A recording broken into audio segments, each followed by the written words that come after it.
Op-amp as inverting amplifier. Students, हमने operational amplifier पर बात की थी।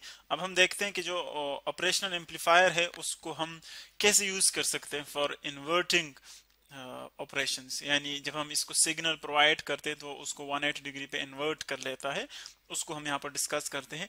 देखिए ये जो सर्किट नजर आ रहा है आपको, बहुत सिंपल सर्किट है, जैसे कॉम्प्लिकेटेड नजर आ रहा है ऐसा है नहीं। इसको हम बहुत सिंपल तरीके से एक्सप्लेन करेंगे। यहां से आप इसको प्रोवाइड कर रहे हैं कि वोल्टेज, ये सोर्स है, इसको आप वी इन कंसिडर कर लें। यहां से आप उसको वोल्टेज प्रोवाइड कर रहे हैं, पोटेंशियल डिफरेंस। इसी के साथ सीरीज में देखिए आपने यहाँ पर एक रेजिस्टेंस अप्लाई किया हुआ है, और हम जानते हैं कि रेजिस्टेंस क्या करता है, वोल्टेज को ड्रॉप करता है, वी ड्रॉप्स।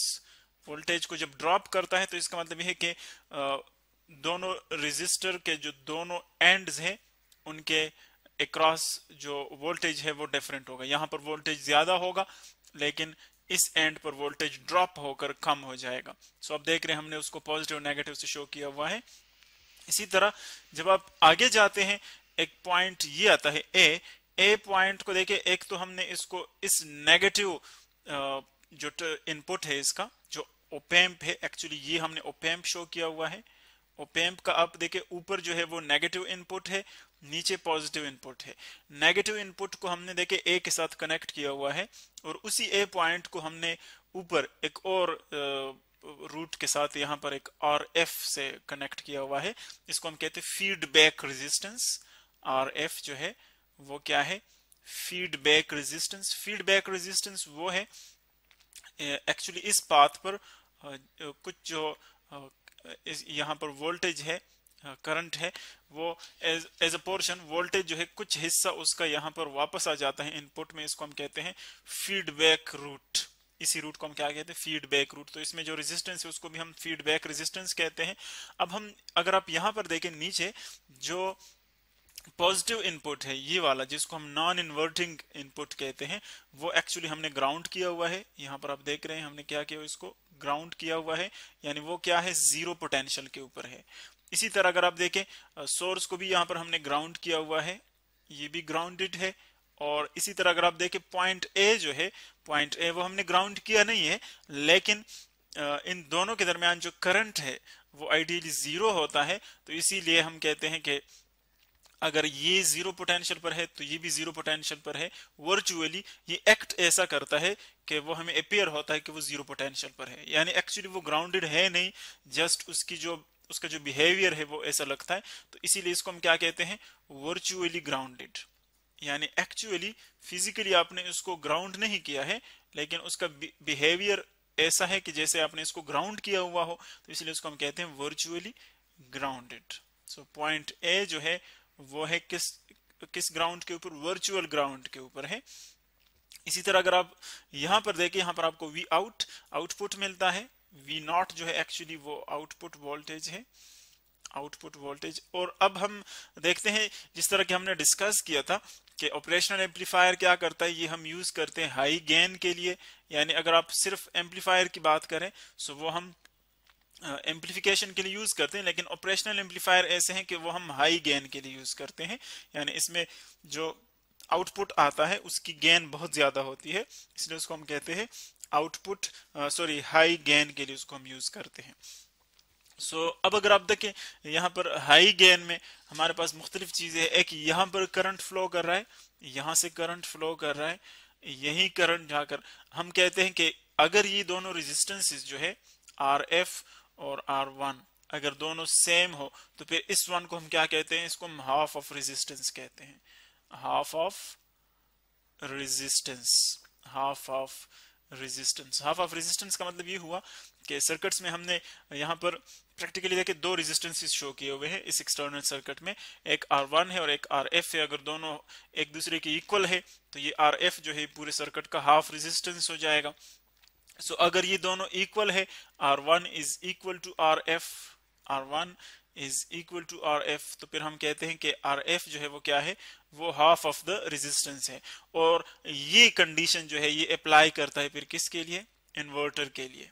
यानी जो इनपुट आप देंगे वो आउटपुट पर आपको मिलेगा इन्वर्टेड फॉर्म में। यानी यहां से आप उसको देखें, यहां से आप अगर यूं हम उसको शो कर ले, यहां से सिग्नल को हम यहाँ पर शो कर ले, ये आप उसको एक इनपुट प्रोवाइड कर रहे हैं, एक इनपुट सिग्नल है। अब ये तो आपने इनपुट उसको प्रोवाइड किया, जो आउटपुट होगा वो यहाँ पर आपको मिलेगा और वो एम्पलीफायड होगा, लेकिन एम्पलीफिकेशन के साथ साथ वो इन्वर्ट भी हो जाएगा। देखें यूं हो जाएगा, ये एम्पलीफाई भी हो गया और इन्वर्टेड भी हो गया। अगर आप देखें उसका जो फर्स्ट पॉजिटिव लूप है, जो अपर लूप है, वो यहाँ पर नेगेटिव लूप बन जाता है डाउनवर्ड, और जो यहाँ पर डाउनवर्ड है वो यहाँ पर अपर पॉजिटिव लूप बन जाते हैं। तो इसको हम कहते हैं इन्वर्जन। तो ये जो सर्किट है एक्ट करता है एज एन इन्वर्टर और एम्पलीफिकेशन भी करता है, तो इसलिए इसको हम कहते हैं operational amplifier as an inverter. अब इसमें कुछ जो चीजें हमारे पास मैथमेटिकल चीजें हैं उसको हम किस तरह यूज कर सकते हैं। यानी एक तो यह है कि हम दोनों करंट्स को जो है आइडियली इक्वल लेते हैं, I1 जो है उसको हम लेते हैं इक्वल टू I2, सो इसीलिए इन दोनों को हमने I से डिनोट किया हुआ है।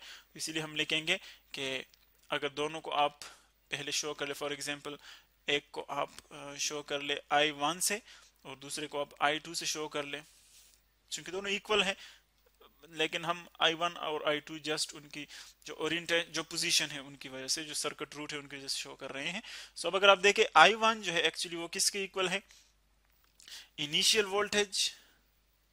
अब अगर आप first of all Ohm's law से अब देखें, थोड़े से इसको सिंप्लीफाई करते हैं, V is equal to I R. So I किसके इक्वल हो जाएगा, I इक्वल हो जाएगा V बाय आर के, V बाय आर, यानी V बाय आर जो है एक्चुअली दिस रेशो, ये किसके इक्वल होगा, इलेक्ट्रिक करंट के इक्वल होगा। अब V जो है एक्चुअली यहाँ पर कितना होगा, फर्स्ट अगर आप फॉर एग्जांपल पॉइंट A के ऊपर देखें, सो पॉइंट A के ऊपर V कितना होगा, जो आप V इन दे रहे हैं, V इन ये वाला V इन, और यहाँ पर कितना ड्रॉप हो जाएगा, वो होगा VA। सो VA जितना ड्रॉप हो जाएगा वो हम इस V इन से सब्ट्रैक्ट कर लेंगे।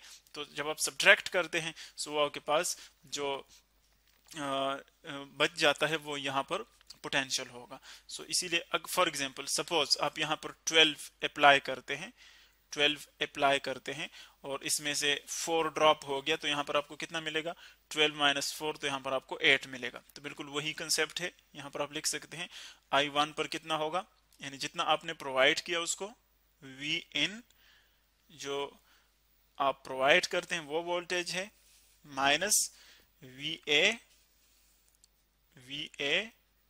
कुछ इसमें से ड्रॉप हो गया, डिवाइडेड बाय R1, जो रेजिस्टेंस है यहाँ पर वो R1 है, तो इसीलिए इसको हम लिखेंगे R1 is equal to I2। देखिए अब उसमें से भी कुछ ड्रॉप हो जाते हैं, क्योंकि नेक्स्ट भी एक रेजिस्टेंस है, यहाँ पर रेजिस्टर आप देख रहे हैं। अब यहाँ से जो ड्रॉप होगा, देखिए एक यहाँ पर आपके पास आ गया VA, यहाँ पर कुछ ड्रॉप हो जाएगा इस रेजिस्टेंस के अक्रॉस, जब इससे पास होगा इस रेजिस्टेंस के अक्रॉस ड्रॉप हो जाएगा, यहाँ पर आपको आउटपुट मिलता है V0।